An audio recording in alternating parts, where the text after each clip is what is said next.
In the Money is made possible by financial support from Old National Bank and Chicagoans like you. Thank you. Hello, welcome to In the Money. I am your host, Kimberly Loftus, a CPA and financial executive who today is financially secure, but was not always. Coming from a hard-working family where my dad worked at the local factory and my mom worked as a nurse, their dream for me was to go to college and get a good-paying job that was not dependent on working overtime. So off I went to college with this plan. I graduated and became an accountant. Over the years, I realized for various reasons I wanted to have my own business, but was scared to leave my good job, but the universe had other plans for me. My then employer was leaving the U.S. market, so I was able to use my severance package to support my family while I got my business off the ground, for which I was ultimately successful, because I was able to use the knowledge and tools learned while working for others over so many years. Having the financial means and the financial skill set to pursue entrepreneurship is critical in not only opening a business, but also keeping the doors open for the long term. Be it your side hustle or actual business, it takes money and financial knowledge to be in the game. Today we're going to talk about different business funding options for the stage of business as well as needs beyond funding.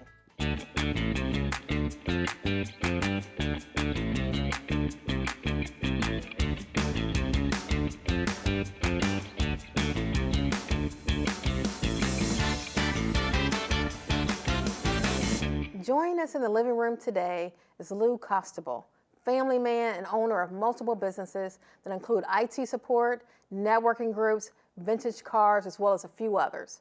Welcome to the show, Lou. Please share with us what drove you to start your own business. Well, I think what drove me to start my own business was sending out resumes and not getting any response. And I always thought that, I had something to offer. And I thought that companies weren't really taking advantage of it, so I figured you have to depend on yourself. And so what did you feel you had to bring to the table? Well, I knew that I could talk, and I knew that it was about bringing something to the table that other people wanted.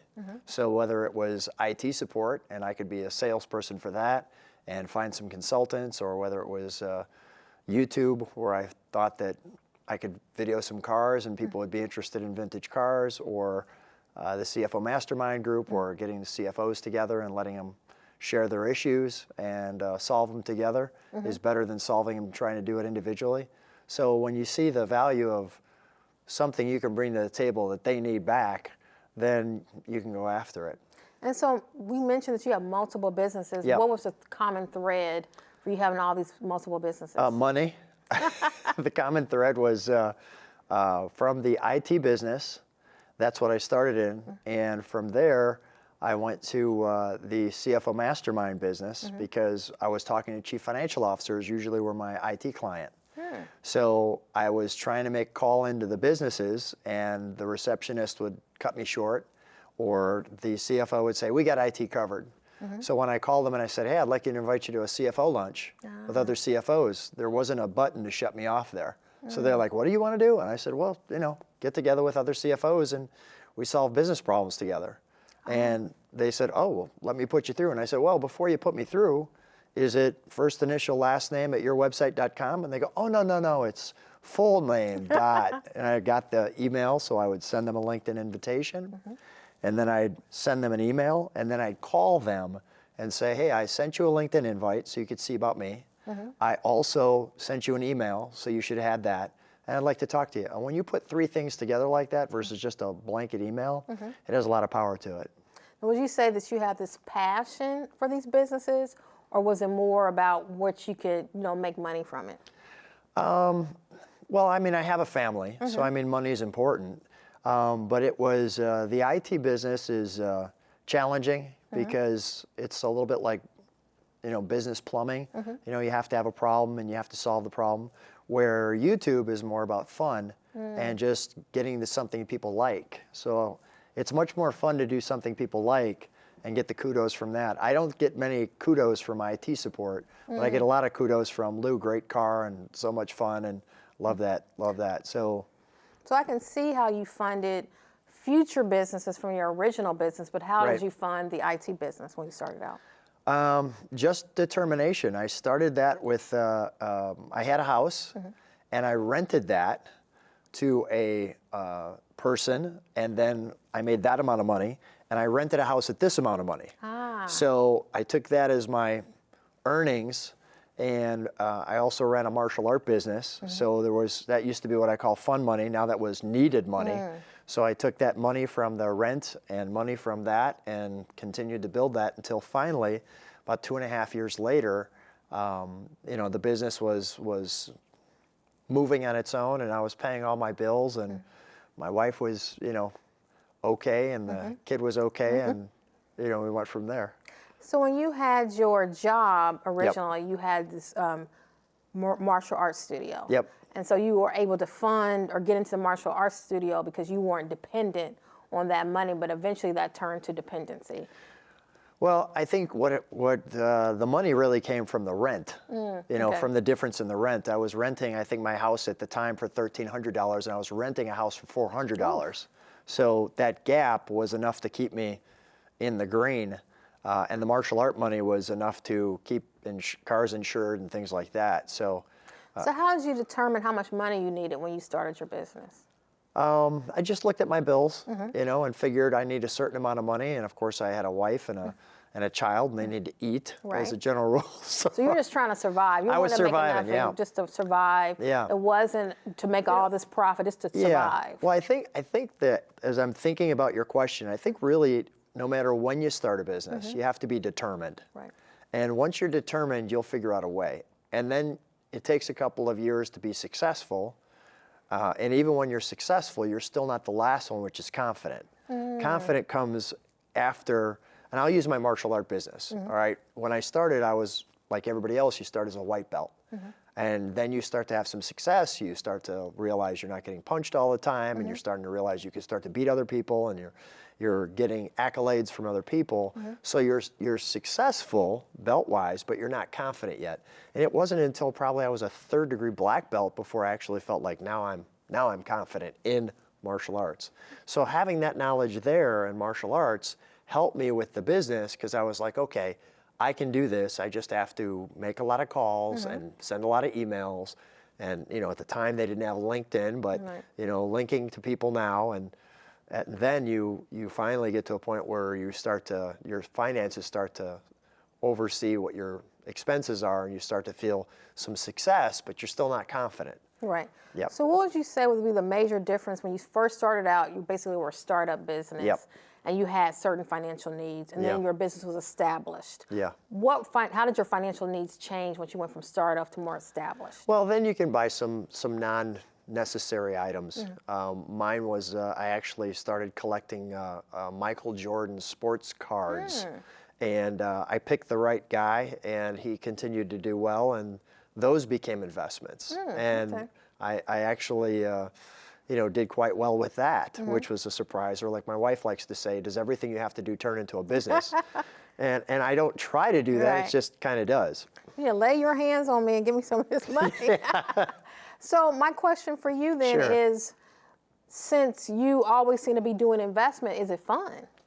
Once you got past the survival mode. When it turns into a 4-letter word, W-O-R-K, then it's no fun. Okay. So my IT business is work, and I'll put that on this hand. On this hand, it's martial arts is fun.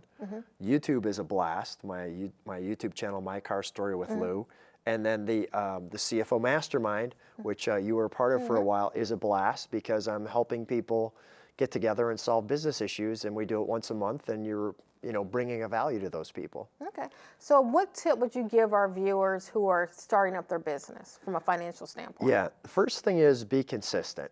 If you're not consistent, you're not going to be successful. And, I use the word determined, but determined has to go also with consistency. If I use my YouTube channel as an example, if I post a video once a month, nobody pay attention, nobody be interested. So I was posting 7 videos a week. Wow. Then I moved it down to 3 videos a week. Then I moved it to 2, and I found out at 2, I started to lose some subscribers. So there's a certain balance that you find out over time.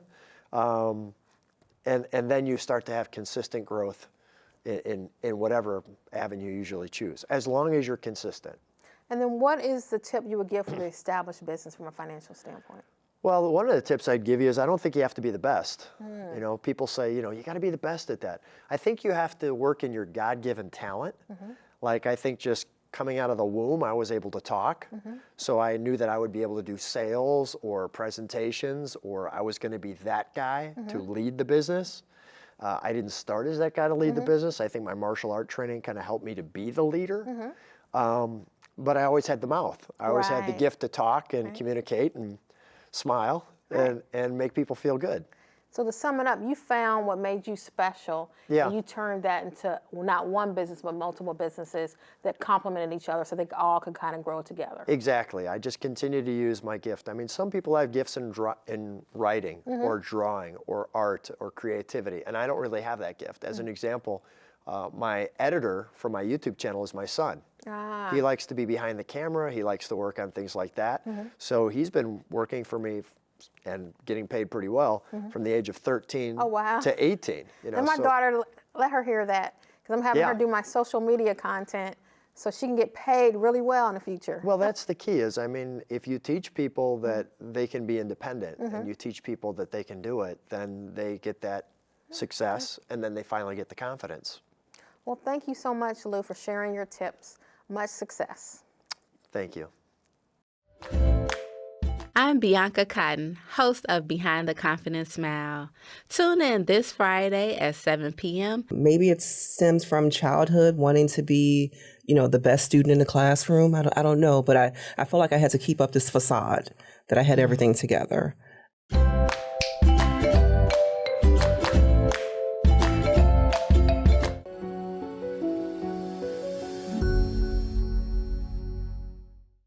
Now joining us in the living room is Andy Zopp, Managing Partner at Cleveland Avenue, an organization that helps entrepreneurs not only with funding, but support services. Welcome to the show, Andy. Thanks, Kim. How are you? I am great. Now, I wanted to know a little bit about Cleveland Avenue. What do you do there? So Cleveland Avenue is an investment firm, and we make investments. We have several funds. Our two leading funds.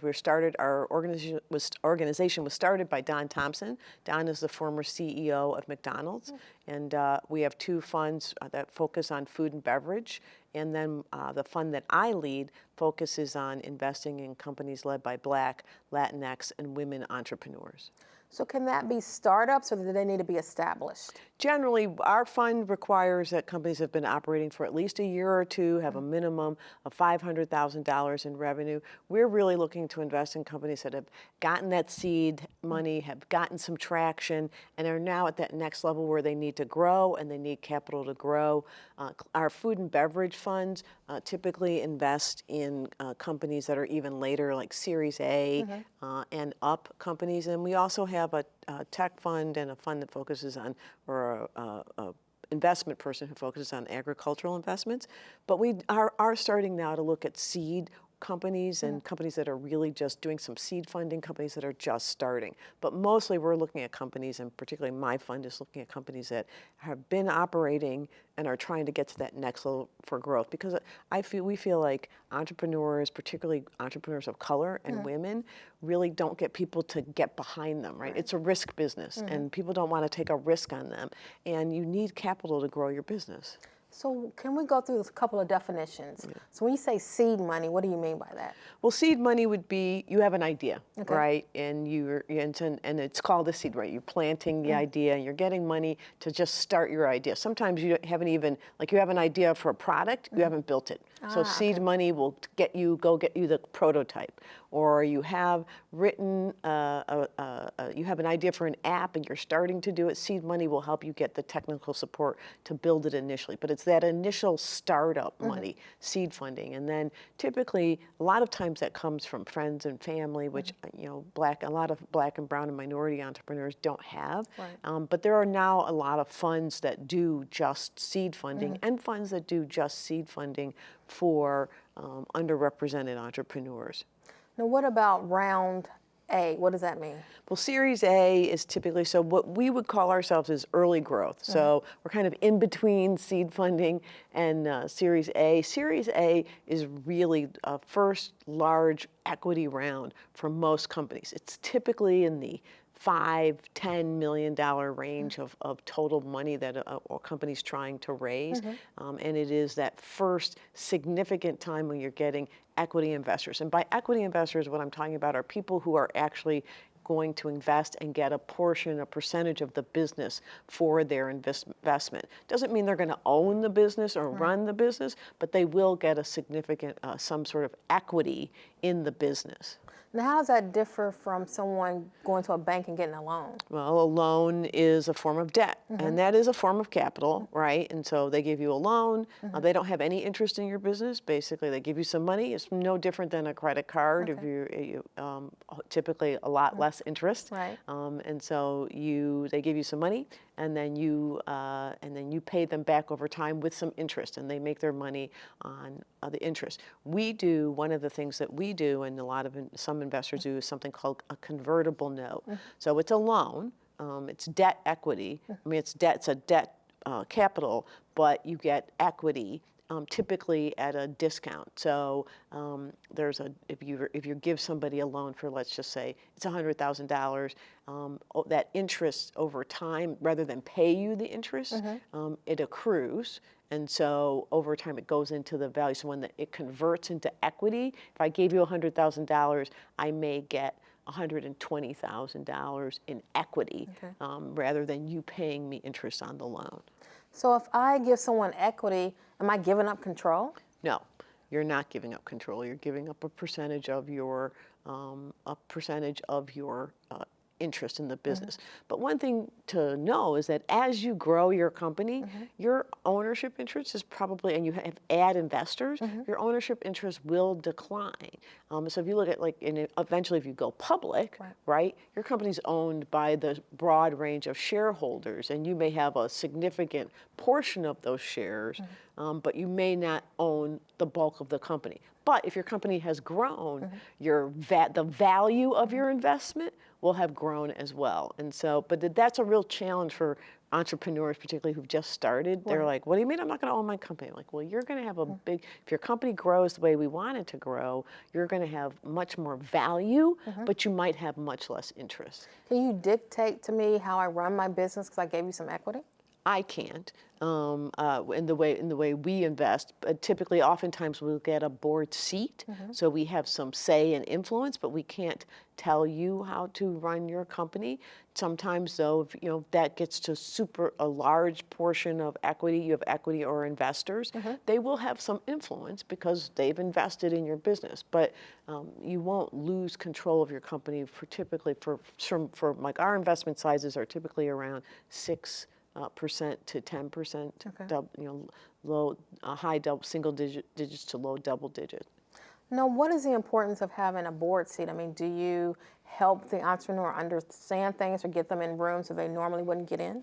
We do both of those things. Okay.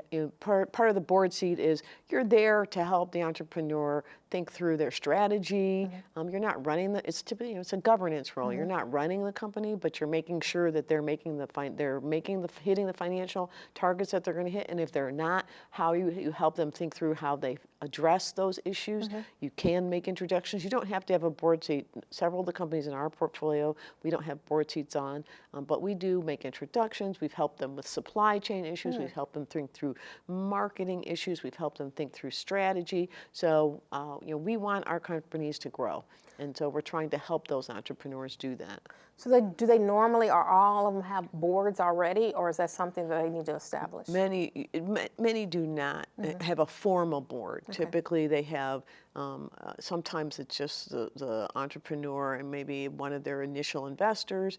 As they get larger and they have a bigger business and they have and other investors, we typically ask them to get a formal board, sometimes a board of advisors, depending on how they're structured, or a formal board. It oftentimes includes investors. So from a loan versus equity standpoint, I understand what Cleveland offers, but you also offer support services, so it makes you different than a bank. So can you explain a little bit more about what that means? Yeah, I mean, we have a group called the Portfolio Resource Group, and we when we talk to our entrepreneurs on a regular basis, and they will sometimes come in and say, like, we have an entrepreneur company that called IO Foods. They were having some challenges with the co-packer. So they have a company that makes a lot of their foods based on their recipes and their directions. And we help them find a new co-packer for a critical product. We have a person on our team who's a supply chain guru, and she helped them with that. We have helped companies think through changing their business model or changing their product structure or their strategy, their go-to-market strategy. So we can do all of those things, typically at the request of the company. We don't come barging in and say, you know what, now we have made suggestions, like, you know, you could use some thought on this point. I have a software company. We're talking to them, helping them get some counsel and support on pricing and how they go to market, because they have a great idea that's probably going to be worth a lot of money, but they haven't figured out fully how they can make it into an enterprise across a lot of different sectors. And so we're probably going to get them some support, help them get some support to do that. That sounds like a great partnership. Not only are they getting the equity through funding that they need, they're also getting the support services. So what tips would you give that entrepreneur out there who's looking for that equity funding? Well, I think the first thing I would say is, you know, a lot of times, particularly people who are starting up as entrepreneurs, and they don't necessarily have financial background.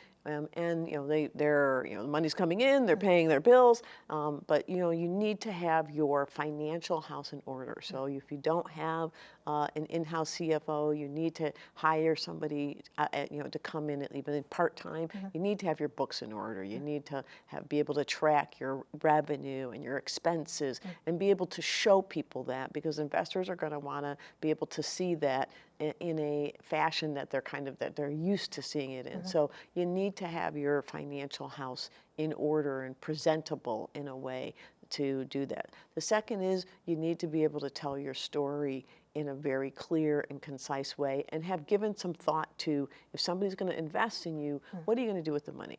Like, why do you want the money? So a lot of times people are, thinking through, I'm at this level, but I need a salesperson. Or I'm at this level and we're trying to expand our operations. I need someone to manage the operations at this site. Or I need some help thinking through my marketing strategy. But you have to have a clear plan for what you're going to do with the money. People aren't going to want to just give you money because you think you need it. So you need to be thoughtful. And we want to invest to help you grow. And so if you haven't thought through how I'm going to grow, then the money's not useful. And if you're not sure how to do those things, there are a lot of entrepreneurial support organizations that help entrepreneurs think through those strategies before they go, to help them get ready to have investors investing capital and equity into their businesses. Perfect. Thank you so much for sharing those wonderful tips, Andy. You're welcome. It's been great to talk with you, as always. Thank you. Hi, I'm Corey Timms. Tune in this Friday at 7:30 p.m. on Channel 19 for part 2 of our inspiring sit-down conversation with Senate Majority Leader Kimberly Lightford. I felt politics would be what you make it. And that, I'm not dirty. There's no need to be dirty, and she told me to just mind your business and do the work. We got some amazing advice from Lou and Andy.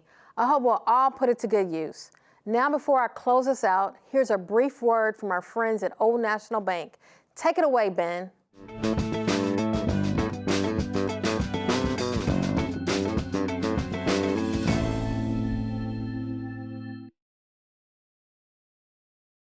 "2022 was very economically challenging for many Americans, and unfortunately 2023 doesn't look to be any better and could even be worse.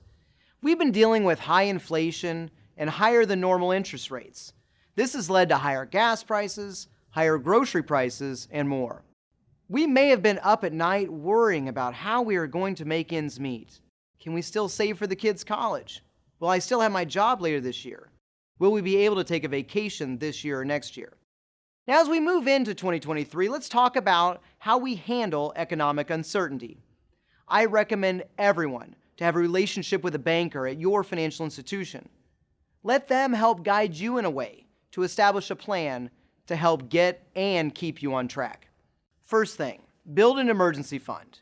When we have one, we're a lot less stressed. When we have less stress, we tend to make more rational financial decisions. Next, establish a budget, but be intentional. Many people have no idea where their money goes.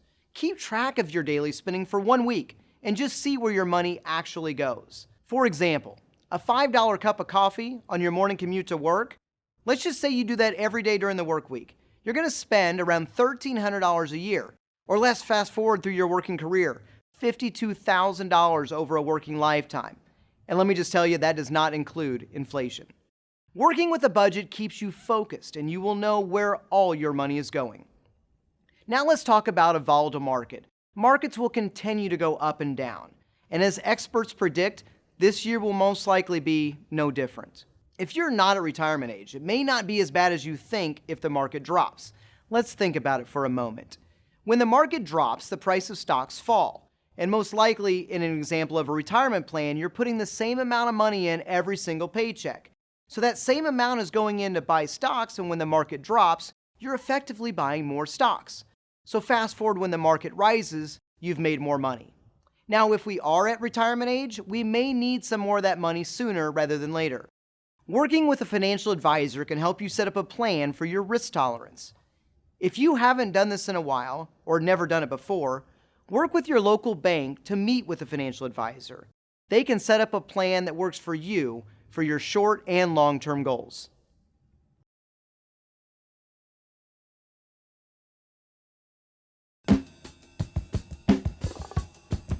Hi, I'm Tawana Streeter, host of DIY DEI.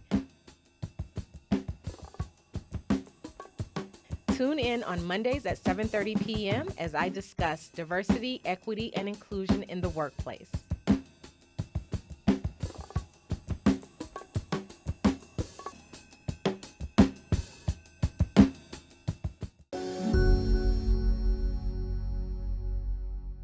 There are two ways to fund an entrepreneurial dream: self-funding or external funding. Today we talked about bank loans, self-funding, and venture capital. It's important to understand that these options may come with different terms and conditions, and it's crucial to figure out what is best for your business. You must consider what you're willing to give up for funding and how much additional support you may need. Finding the right informational hub can guide you to the best funding options for your business. It's important to do your research, network, and consult with experts to determine the best path forward for your business. Always keep in mind, how you handle your personal finances will greatly impact the funding options available to your business.